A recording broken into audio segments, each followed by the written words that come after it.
Just this morning, on September 21st, 2025, the hockey world, and especially Philadelphia, lost a towering legend, Bernie Parent.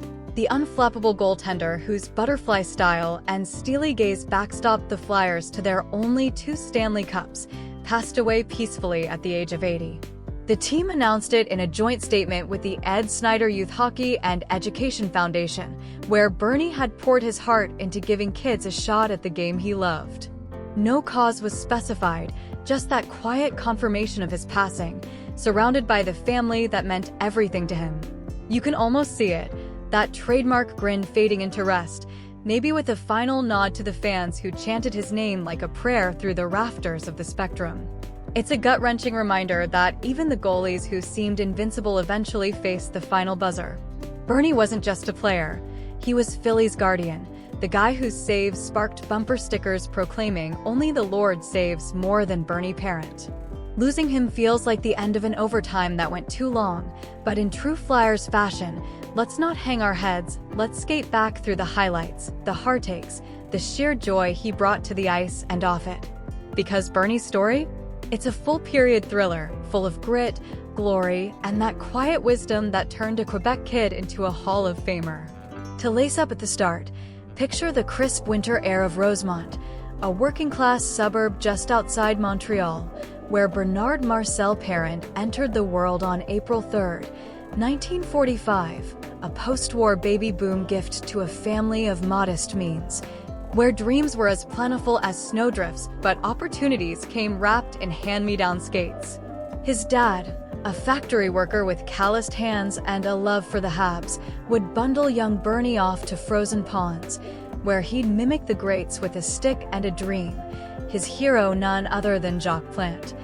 The mask-wearing pioneer whose sister lived right down the block, Bernie'd linger outside her door just for a glimpse, heart pounding like a playoff drum. Those early days weren't scripted for stardom. They were about survival and spark, dodging bigger kids on outdoor rinks, honing that instinctive poke check that'd later baffle snipers. By his teens, he was a junior phenom with the Montreal Junior Canadiens, then the London Knights in the OHA, where scouts started whispering about his unorthodox style, big, athletic, with a flair for the dramatic that made every save feel like theater. Drafted by the Bruins in 1965, he cut his teeth in the minors, splitting time between Boston's farm teams and the big club, but it was the 1967 expansion draft that flipped the page. The fledgling Philadelphia Flyers scooped him up as their cornerstone netminder, a 22-year-old Quebecois transplant dropped into a city hungry for heroes. Those first seasons were a grind. 1967 to 68 saw him share duties with Doug Favell, posting a respectable 48 goals against average and 4 shutouts en route to a surprise West Division title, but the real poetry unfolded in the early 70s. Traded to Toronto in 71, he apprenticed under Plante himself, absorbing lessons in patience and positioning that sharpened his edge like a fresh skate blade. A bold jump to the WHA's Philadelphia Blazers in 72 tested his mettle, but by 73, he was back with the Flyers on a multi-year deal, declaring, "I never wanted to leave in the first place." What followed was pure magic, the Broad Street Bullies' reign, with Bernie as the calm eye in their storm. In 73-74, he racked up 47 wins, a record that stood until Brodeur eclipsed it, shared the Vezina trophy, snagged first-team All-Star honors, and finished second in Hart Trophy voting, all while stonewalling the mighty Bruins in a 1-0 Game 6 shutout to clinch the cup. The next year, lightning struck twice, another Vezina, another Conn Smythe as playoff MVP, capping it with a 2-0 blinking of the Sabres, his Pats a fortress in a city that draped itself in orange and black. Chance of Bernie shook the foundations, and that Time magazine cover in 75? He was only the 3rd goalie ever to grace it, a Philly god in goalie gear. A neck injury sidelined him in 75-76, but he roared back for partial seasons through 78, only for fate to intervene. On February 17, 1979, an errant stick from Rangers' Ed Huspadar pierced his mask's eye hole, shattering his right eye's vision forever. Hospitalized for weeks, he retired at 34, a bittersweet final whistle to a career of 271 wins, 2 cups, and a Hockey Hall of Fame induction in '85. Post-retirement, he stayed woven into the Flyers' fabric as goalie coach from '82 to '94, mentoring stars like Pelle Lindbergh, as a broadcaster with infectious passion, and as an ambassador whose presence at alumni games still drew roars decades later. Bernie authored Journey Through Risk and Fear in 2007, a reflective gem on conquering doubt, drawing from his own detours, like that WHA leap or the eye that stole his prime.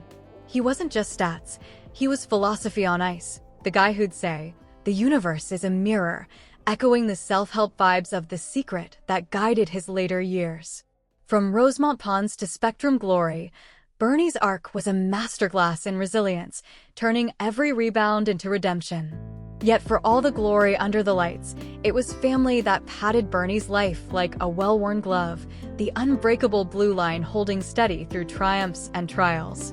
He found his forever teammate in Carol, a Philadelphia woman whose quiet strength matched his flair.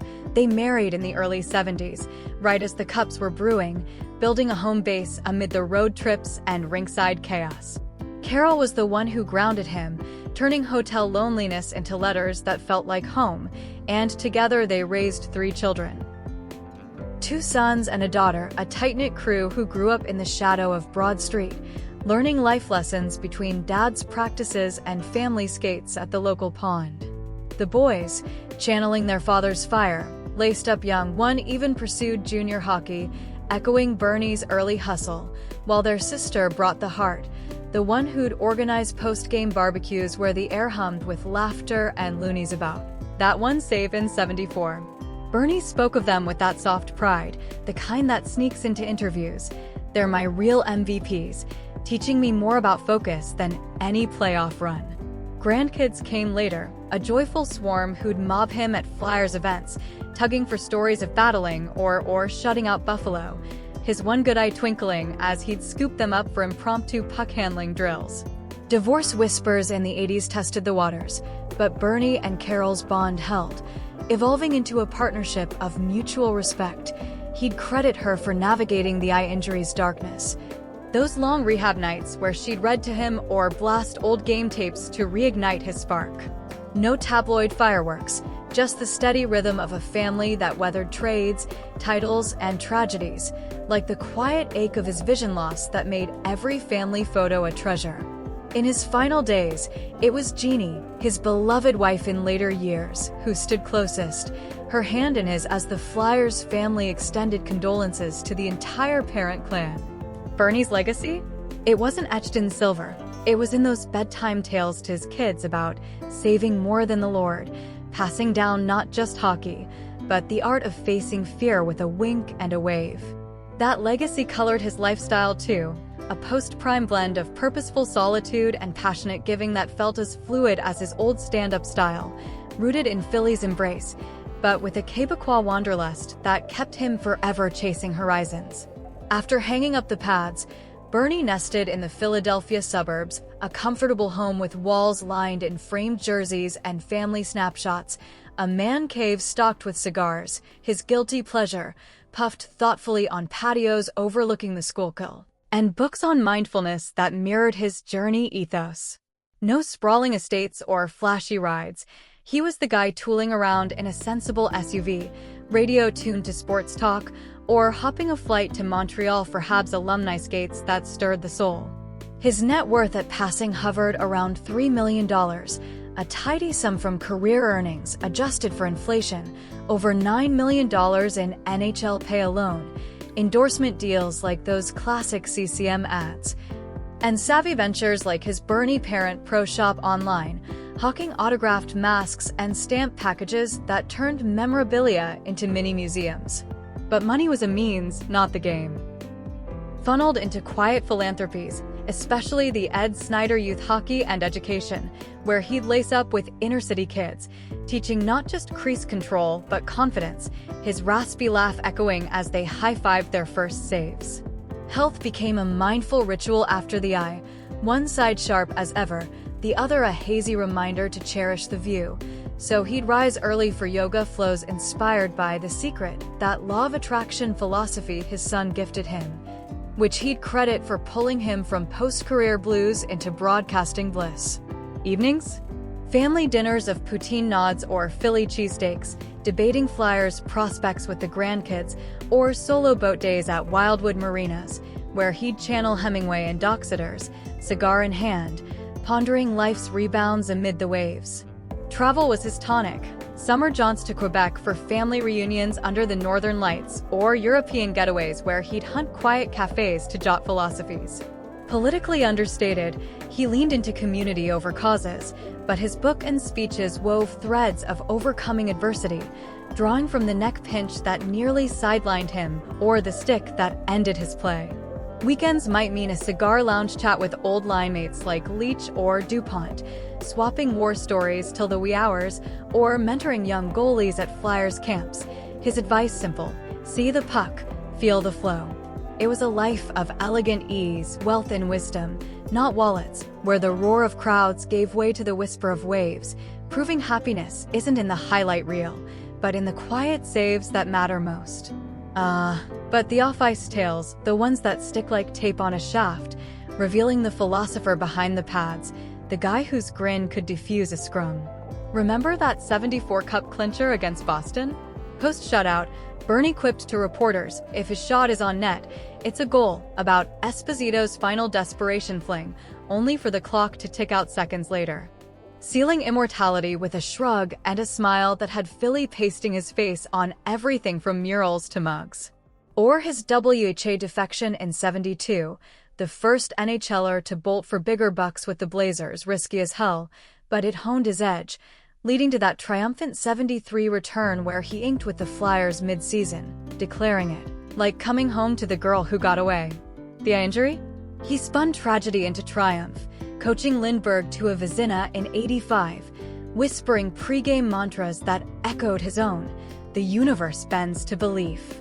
Family yarns warmed him deepest, like gifting his daughter a custom goalie mask for her art studio, or the time his sons dragged him to a Wildwood fishing charter, where a monster striper snapped the line, teaching them all about life's elusive hooks over beers at dusk. He'd chuckle about Plant's tutelage in Toronto, the old master-barking, stand taller, kid, only for Bernie to quip back, but then they'll score high. A banter that birthed his butterfly low. Regrets? The abrupt exit stung, but he'd wave it off. The I took the game, but not the joy. Even in his 70s, at the 2012 Winter Classic, he donned a replica mask for the ceremonial face-off, drawing Bernie, chants that blurred the lines between eras. Tributes today, from the Flyers' true legend to fans clipping 75 saves, echo it. His $3 million was pocket change next to the saves he banked in hearts, the kids he inspired, the Philly spirit he armored forever. As we drop the puck on this tribute to a man who turned the crease into a cathedral, from Rosemont rinks to Hall of Fame heaven, I hope Bernie's journey stirs that fire in you. A skate through old memories, a call to a loved one mid-shift, or just cranking up some '74 highlights to feel the roar. He showed us saving grace isn't just pads and posts, it's living bold, loving deep, and grinning through the glare. If his saves touched you, give this a like to keep the chant alive, and subscribe for more legends who light the lamp. What's your all-time favorite? Thanks for joining the Face-Off, stay sharp, and take care.